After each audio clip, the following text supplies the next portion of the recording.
On a cold winter evening, in a back street of the city, a man in shabby clothes was sitting on the corner of the street with a small bowl in his hand. The crowd passing by him glanced at him and quickly moved on. No one wondered who he was or what he was doing there, but he was watching the people carefully.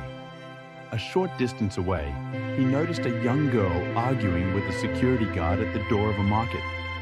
The girl was trying to explain that she could not pay for the few loaves of bread and a bottle of milk in front of the cash register. "Please, my children are hungry.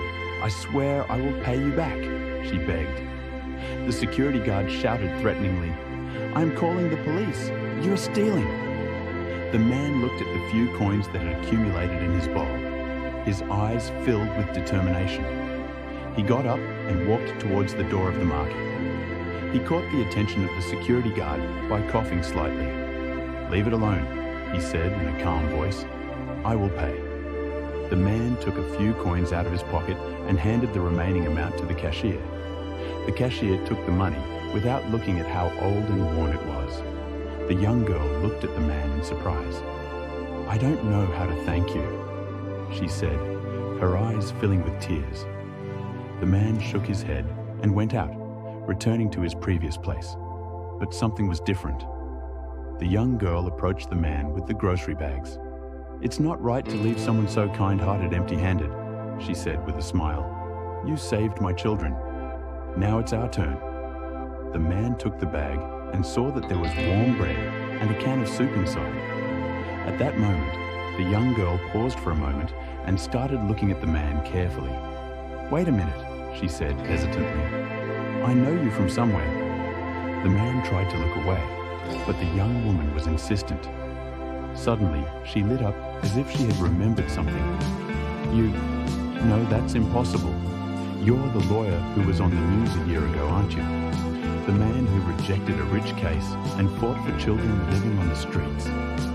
The man flinched in surprise but didn't say anything. Silence answered. The young woman continued excitedly. "Everyone thought you were lost. Why are you here? What happened to you?" The man took a deep breath.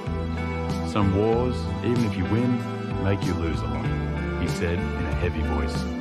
"I won the case, but I lost my entire life, my family, and my existence. I chose justice, but the price was heavy." The young woman could not hold back her tears. "But you are still doing good," she whispered. Just then, another customer coming out of the market slipped some money into the man's pocket. Another person handed him a hot coffee. A few people passing by, as if they had heard the man's story, started to stop by. A small crowd formed in minutes. Everyone was helping as much as they could. The man took a deep breath and lifted his head to the sky. "Sometimes you start to gain back what you lost when you least expect it," he said to himself. It seemed like the story ended there, but a week later, the young woman reappeared in front of the market with her children. She had a newspaper in her hand. Headline: "Forgotten Hero on the Streets. Voice of Justice Returns." The man smiled with both surprise and gratitude when he saw his own photo and story in the newspaper. People continued to gather around him, but this time, not just for help, but to help him get back on his feet.